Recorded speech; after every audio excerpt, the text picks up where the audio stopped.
20 મઈ 2026ના રોજ રાત્રિના 8:30 થી 9 વાગ્યાની વચ્ચે પડદરી પોલીસ સ્ટેશનની હદમાં ખાખડા વેલા 5 ગામના પાદરમાં એક હત્યાનો બનાવ બન્યો હતો, જેમાં મરણ જનારનું નામ યુવરાજસિંહ અનોપસિંહ જાડેજા છે. આ 43 યરનો છે અને ખાખડા વેલા 5 ગામનો રહેવાસી છે. એ પોતાની ટાટા હેરિયર કારમાં રાજકોટથી પોતાના ઘરે જતો હતો. સામાથી એક બ્રેજા ગાડી ભટકાણીને અને પછી છરીથી વાર કરીને 2 લોકો એનો મર્ડર કર્યો હતો. જ્યારે મર્ડર થયો ત્યારે ગાડીમાં મરણ જનારની એક મહિલા મિત્ર હતી, જેની સાથે એનો મૈત્રી કરાર કરીને આવે છે. આ ઘટનાની જાણ થયા પછી પડદરી પોલીસ સ્ટેશનમાં FIR રજીસ્ટર કરવામાં આવી અને તુરંત આરોપી પકડવા માટે અને ઇન્વેસ્ટિગેશન માટે એક ટીમની રચના કરવામાં આવી, જે ટીમનું સુપરવિઝન સુશ્રી સિમરન ભારદ્વાજ ASP ધોરાજી દ્વારા કરવામાં આવ્યું અને LCBના PI, પડદરી પોલીસ સ્ટેશનના PI, સાયબરના PI, PSI AB Jadeja, Bhayavadar, LCBના PI અને SOGના PI આની સુપરવિઝનમાં અલગ અલગ ટીમોની રચના કરવામાં આવી હતી. આમાં રાજકોટ રેન્જના વડા શ્રી નિલીપરાજ સાહેબનો સતત માર્ગદર્શન તમામ ટીમોને હતો. આ ટીમો એક ટીમ અમે CCTV સર્વેલન્સ માટે લગાડી.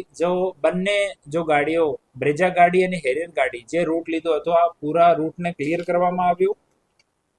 બીજી ટીમે મોબાઈલ અને ટેકનિકલ સર્વેલન્સ માટે જેટલા પણ આ ખાખરાબેલા ગામના પરિવારના મિત્રો જેટલા પણ સંપર્કમાં છે, તમામ લોકોનો કન્ટિન્યુ મોબાઈલ ઓર ટેલિકોમનો સર્વેલન્સ કન્ટિન્યુ કરવામાં આવ્યું. સાયબર માટે એક અલગ ટીમ રાખવામાં આવી. હ્યુમન ઇન્ટેલિજન્સ અને બાતમીદારોથી સંપર્ક માટે અલગ ટીમ કાર્ય કરતી હતી. અને ANPR માટે અમારી નેત્રમની ટીમ કન્ટિન્યુ કામ કરતી હતી. આ જ્યારે આમાં અલગ અલગ ટીમો કામ કરતી હતી ત્યારે અમારી એક ટીમ જેનો સુપરવિઝન AB જાડેજા PSI કરતા હતા, આ ટીમને સૂચના મળી કે આરોપીઓ જે છે એ રાજસ્થાન અને ગુજરાતના બોર્ડર ઉપર બનાસકાંઠા જિલ્લામાં છે અને ત્યાંથી આજે રાત્રિમાં સવારે 3 વાગ્યાની આજુબાજુમાં આ બંને આરોપીઓને ઝડપી પાડવામાં આવ્યા છે અને હાલ આરોપીઓ ને હસ્તગત કરવાની, અરેસ્ટ કરવાની કાર્યવાહી ચાલુ છે. આ આરોપી ઉપર 2024માં પોક્સોનો ગુનો દાખલ થયેલો હતો પડદરી પોલીસ સ્ટેશનમાં, જેમાં એ લોકો વોન્ટેડ હતા. આ કેસમાં પણ એની અટક કરવામાં આવશે. આ ઘટનામાં જો બ્રેજા ગાડી એ લોકો યુઝ કરી છે, આ ગાડી કચ્છમાંથી કાના આહિરના નામ પર છે. એક મિત્રના થ્રુ એનાથી ગાડી કોઈ કામ જવા માટે એ લોકો લીધી અને પછી એના નંબર પ્લેટ પણ ચેન્જ કરી નાખી. તો નંબર પ્લેટ ચેન્જ કરવા માટે જો ફોર્જરીની એપ્લિકેબલ કલમો છે એ લગાવવામાં આવશે. આમાં 3 છરીઓ ઘટના સ્થળથી બરામદ કરવામાં આવી છે અને બંને ગાડીઓ ત્યાં જો સ્ક્રેચ માર્ક્સ છે, એ છરી, એ તમામ વસ્તુ FSLમાં મોકલવામાં આવી છે. હાલ આરોપીઓના ફોન પણ રિકવર કરવામાં આવ્યા છે અને અમુક જો સંદિગ્ધ લોકો છે એના પણ ફોન રિકવર કરવામાં FSLમાં મોકલવાની કાર્યવાહી હાલ ચાલુ છે. સર, આજે બંને આરોપી હતા, પોલીસ પકડથી બચવા માટે શું કિમીઓ અપનાવ્યો છે? આરોપી કોણ છે? એમાં જો આરોપી છે મહેન્દ્રસિંહ રણજીતસિંહ જાડેજા, આ ખાખડાવેલા 5 ગામનો જ રહેવાસી છે. એના ઉપર 2 ગુના દર્જ છે. એક ગુના ખનીજ ચોરીનો છે અને બીજો ગુના પોક્સો અને રેપનો છે. એક આરોપી યશપાલસિંહ રસિકસિંહ જાડેજા ખાખડાવેલા 5 ગામનો છે. એના ઉપર એક ગુના આ ગુનાથી સિવાય એક ગુના પહેલાથી છે. એ લોકો પોક્સોમાં ભાગ્યા પછી અહીંયાથી રાજસ્થાનમાં અલગ અલગ જગ્યાએ રહેતા હતા અને ફોનથી વાત અવોઇડ કરતા હતા એ લોકો. અને આરંભિક પૂછતાછમાં મહેન્દર છે, એના જો સ્કૂલના ફ્રેન્ડ્સ, કોલેજના ફ્રેન્ડ્સ છે, આ તમામ લોકોના નંબર એના મુક જવાની યાદ છે. આ લોકો સાથે અમુક સમયમાં કોઈ રેન્ડમ હોટલનો ફોન લઈને એના ઉપરથી એને ફોન કરતો અને ક્યારે પૈસાની જરૂરત હોય તો હોટલવાળા કે પેટ્રોલ પંપવાળા ઉપર કે ફોનપે વાળા ઉપર, રિચાર્જવાળા ઉપર પૈસા ટ્રાન્સફર કરાવીને ત્યાંથી અને કે 5,000 રૂપિયા ઉપાડવાના છે તો 500 રૂપિયા ત્યાં છોડી દીધા અને 4,000 રૂપિયા લઈને ત્યાંથી નીકળી ગયા. અમુક સમયે એ લોકો મનાલીમાં બી અલગ અલગ હોટલ્સમાં કુક તરીકે કામ કર્યું છે, જેમાં મહેન્દર કુક તરીકે અને યશપાલ જો છે એના સહાયક તરીકે કામ કર્યું છે.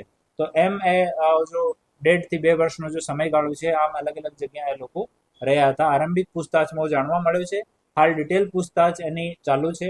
ફર્ધર જે વસ્તુ મળશે એને આપણે ઓફિશિયલી ઇન્ફોર્મ કરવામાં આવશે. મૃતકે એક અરજી પણ કરી હતી કે એમની જાનનું જોખમ છે 6 મહિના પછી. હા. શું એમાં છે હકીકત? આ અરજી એફઆઈઆર પછી અમુક સમય પછી પડદરી પોલીસ સ્ટેશનમાં અરજી થઈ હતી અને આ અરજીની તપાસ પણ થઈ હતી. આ તમામ વસ્તુની માનનીય ડીઆઈજી સાહેબના માર્ગદર્શનમાં ફરીથી ઇન્વેસ્ટિગેશન કરવામાં આવી રહ્યું છે અને આમાં જે બેદરકારી કોઈ સામે આવશે તો એના વિરુદ્ધમાં પગલાં લેવામાં આવશે. 2024 ની પોક્સોની ફરિયાદ હતી ને આ હત્યા એની વચ્ચે શું કનેક્શન છે?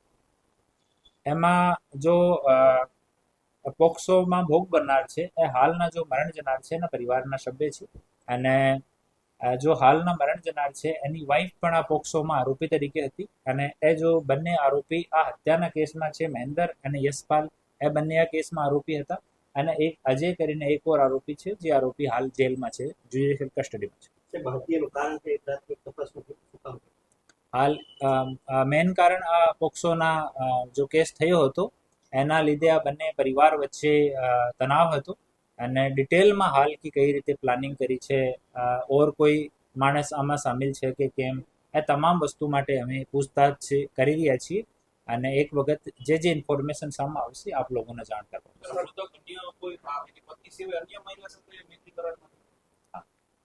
સર, આમાં જે લોકોએ અત્યાર સુધી તમને મદદ કરી છે એની સામે નિશ્ચિત રૂપથી જો લોકો આને મદદ કરી છે આરોપીઓની બગાડવામાં કે શેલ્ટર આપવામાં, તમામ લોકો વિરુદ્ધમાં કાર્યવાહી સાહેબ, જો 2 વર્ષ પહેલા જો આ ગુનો નોંધાયો તો આરોપી પકડાઈ ગયો તો અત્યારે ન થઈ એવું કહી શકાય? આ તપાસનો વિષય છે, તપાસ કરીને કહીશું. સર, 2 વર્ષ દરમિયાન આ હત્યા પછી રાજસ્થાન બોર્ડર ઉપર હતા કે આ 2 વર્ષ દરમિયાન એ બાજુ? 2 વર્ષ દરમિયાન રાજસ્થાન, હરિયાણા, મનાલી આ અલગ અલગ જગ્યામાં એ લોકો રોકાયા હતા. Okay, thank you.